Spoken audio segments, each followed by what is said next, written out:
Hi, everyone. Welcome to the Stop Devaluation Movement's My Story interview with Jake Kail.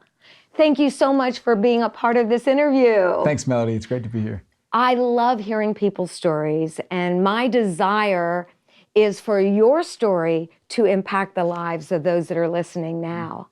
And so I've recognized that life is not fair for any person on the planet.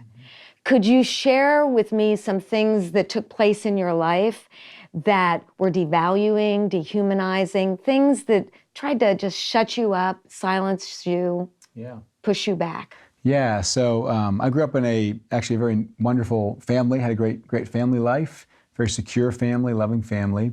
And when I was in my teenage years and going into my 20s, I was drawn to just different areas of leadership that were really beyond the scope of my family's history. And so I was really hungry for learning and for a mentor, for somebody that could help me just grow in areas that I wanted to grow in. And what I found in the first couple contexts that I was in different leadership roles was that I just bumped into some leadership that was more controlling, that was more about what could I do for them, what could I do to help this organization, but there was really no care for me as a person. And I was hungry for, like I said, for mentorship or for growing or for learning, but I didn't really find that was happening. It was more about what could I do to further this organization, which should be happening as well. But there wasn't care for the person. So I bumped into some manipulation or some different types of control and things like that. It was hurtful, and it just kind of left me kind of looking for something else or for something else to kind of take that place that was missing. See, leaders are there to serve and empower others, but when they use their leadership platform to take from you to benefit themselves, that really is an abuse of power. And you can feel it, and you think, what's wrong with me? And you feel devalued. You feel like you're being used and taken advantage of, and that hurts. Yeah, it does. It does. And there was a few other individuals that began to come into my life that actually had what you just described, that place of actually wanting to serve and not take. And these people were mentors that began to actually look at me as a person and see me as a person and care for me as a whole person. They cared for my marriage, they cared for my kids, they wanted to know what was going on in my life, and yet they also were leaders in their field, and they had platforms, they had different places where they were influential, but they didn't use that platform to push people down, they didn't use that platform to take, they actually used it to invest. And so, there was two mentors in particular that were investing in my life and just kind of speaking into my life that really shaped me as a person, helped to shape me and had guide me in my journey of leading. It is a completely different feeling of being taken advantage of, which makes you feel devalued. But when someone values you so much, not for what you're going to do, but who you are as a person, and they make that investment, that is a validation, that is an honor, that's a celebration of who you are. And it causes you to begin to see maybe what you never would have seen if it wasn't for them. Exactly. And I mean, really the way I would describe it is the first type of leadership I described, it's like there's always strings attached.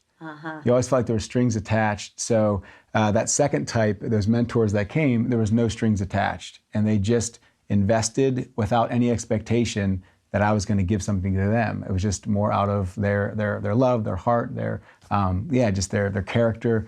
And really just it impacts your life because it changes, who you are. And then everything inside of you wanted to give to them, right? Exactly. Wanted to serve them and wanted to partner with them. Yeah, exactly right. So were there those leaders, those ones that really built trust with you? They had a lot of trust equity in your life.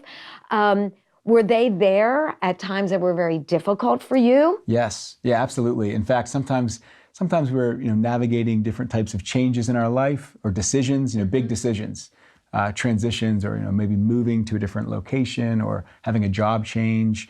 Those were the type of ones that were available.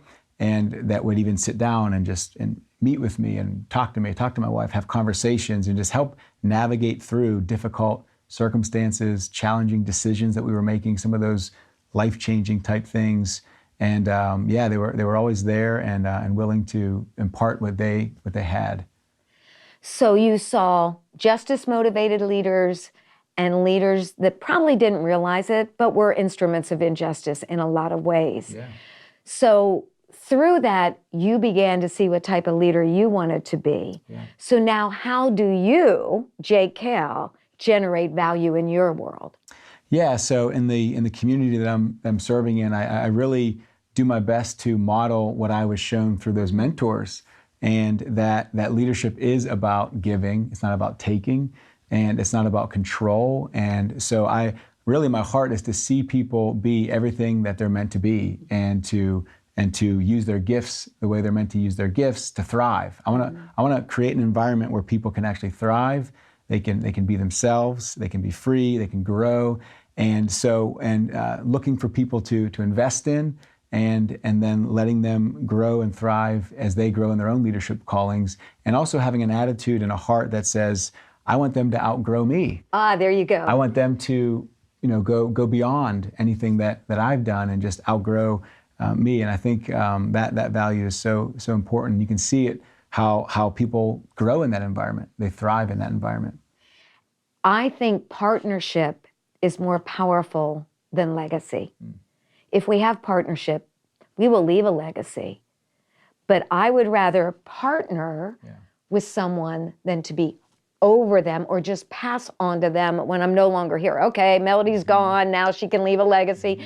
No, while we're living, let's work together. And you're building your legacy while you're partnering. And I think that's such a powerful principle, so that we can lead well.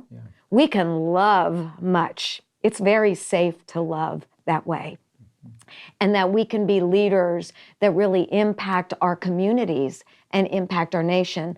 I believe that the more we are validating leaders, the more lives will be healed, and the more our nation can be healed.